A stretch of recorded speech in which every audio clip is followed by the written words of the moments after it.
Welcome to NYNJPA Weather, your severe weather source for the Northern Mid-Atlantic. I'm your meteorologist, Stephen DiMartino, and this is the weekend edition for June 24th. Well, Friday is finally here, and I'm sure many of us are tired of these showers and thunderstorms. Well, we have one more afternoon to go, and then weather conditions are going to improve rather nicely for this weekend. But first, let's get through today. We have clearing skies starting to develop over the northern Mid-Atlantic. Now, there are several different frontal features set up this morning over the northern Mid-Atlantic that I want to point out. The first frontal feature I want to point out is a stationary front that is cutting through southern New Jersey and eastern Pennsylvania. To the northeast of this frontal boundary, the air mass is far more stable, as you can see with all the cloud cover, and as a result, the threat for severe thunderstorms is not as impressive to the north and northeast of the stationary front. Behind the stationary front, skies are starting to clear, the atmosphere is becoming more unstable, there's a few scattered showers, and temperatures are already in the 70s. Now, there is a cold front cutting through central Pennsylvania, but this cold front is going to fall apart. This cold front is the direct result of cloud cover over central and western Pennsylvania that will start to break up and dissipate. And when that cloud cover does dissipate, temperatures will warm up just as much as they're warming up over southeastern Pennsylvania now. And so this cold front will collapse, and as a result, we'll end up with a uniform atmosphere over much of Pennsylvania. The real cold front is slowly moving through the Ohio River Valley. It is just starting to get into western Pennsylvania, and that cold front is what we're waiting for to move through the northern Mid-Atlantic to clear out all of this humid air. But first, we're going to have to deal with showers and strong to severe thunderstorms. This stationary front will start to lift a little bit further to the northeast, but I think it's going to get stuck around the New York City metropolitan area, and so I think that the atmosphere is going to remain more stable over Connecticut, Long Island, and New York City. So the threat will be more for heavy rainfall rather than severe weather. Meanwhile, much of eastern Pennsylvania and much of New Jersey will be to the southeast of this stationary/warm front, where the atmosphere will become very unstable, and that means a threat for severe thunderstorms. But how severe will they get? Well, I have something interesting to show you. This image here is what we call the mid-level lapse rate.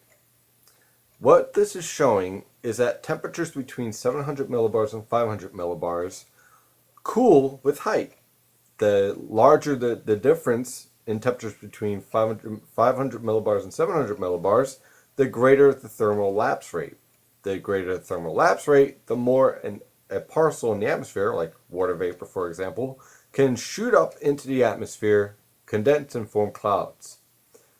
Now, when you have a strong to severe thunderstorm trying to develop, the greater this number is, the stronger the thunderstorm can get, because the parcel, water vapor, can shoot up into the atmosphere and allow the thunderstorm to grow, and that's how you get very strong updrafts, which produces hail, strong wind gusts, and at times even tornadoes. Well, in this case, what we're looking for is a lapse rate greater than 6 degrees Celsius per kilometer, which is this green line here. And if you really want to get intense, you look for 7 degrees Celsius per kilometer. What we see this morning is a mid-level atmosphere that is relatively stable. Now, there are some pockets of instability, but this isn't a uniform instability atmosphere. And as a result, much of the northern Mid-Atlantic is under a relatively stable atmosphere at the mid-levels, which means thunderstorms aren't able to grow and intensify and just explode. Now, this could change slightly as we move forward into the afternoon, and I think there will be some pockets of significant instability at the mid-levels going forward this afternoon, but it won't be widespread. And as a result, the severe threat will become more isolated as long as the mid-levels remain at this state. And at this time, there really isn't a lot out there to suggest that the mid-levels of the atmosphere become more unstable. In fact, if the thunderstorms start to converge and the atmosphere starts to stabilize at the lower levels, we may end up with no severe weather whatsoever. And furthermore, if that stationary front over New Jersey does not move northeast fast enough, much of the New York City and Philadelphia metropolitan area will just end up with heavy rain and some strong thunderstorms rather than severe weather. So this isn't the optimal severe weather event. There is potential there clearly. We have some wind shear that could produce a few isolated tornadoes, much like what we saw 2 days ago along the New Jersey coast.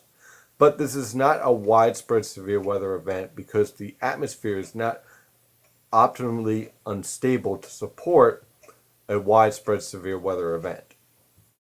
So let's move forward to tomorrow with the latest GFS model guidance from the Penn State EWOL website.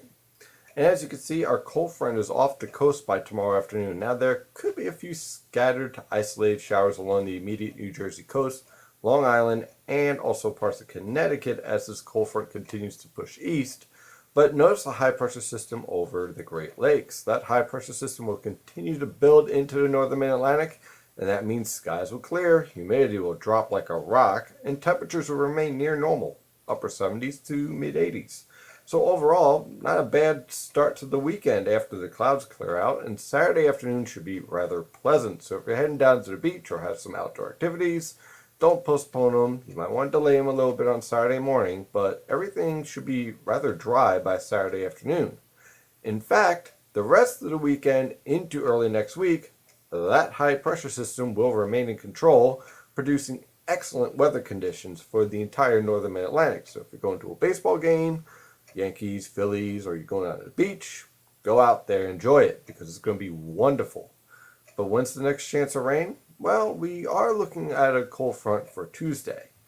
If you fast forward to Tuesday evening, you can see a cold front starting to move through much of the eastern United States. But notice the strongest lifting, this red area, is over the Great Lakes and will move towards New England. That means the majority of the showers and thunderstorms will likely remain over upstate New York and much of New England and bypass much of the northern mid-Atlantic. Now, Tuesday afternoon and evening, probably look for a few scattered showers and thunderstorms, but that will probably be on the weak side. And then after this cold front moves through, high pressure regains control once again, and a major heat wave that's building over the plains by this point will start to extend into the eastern United States.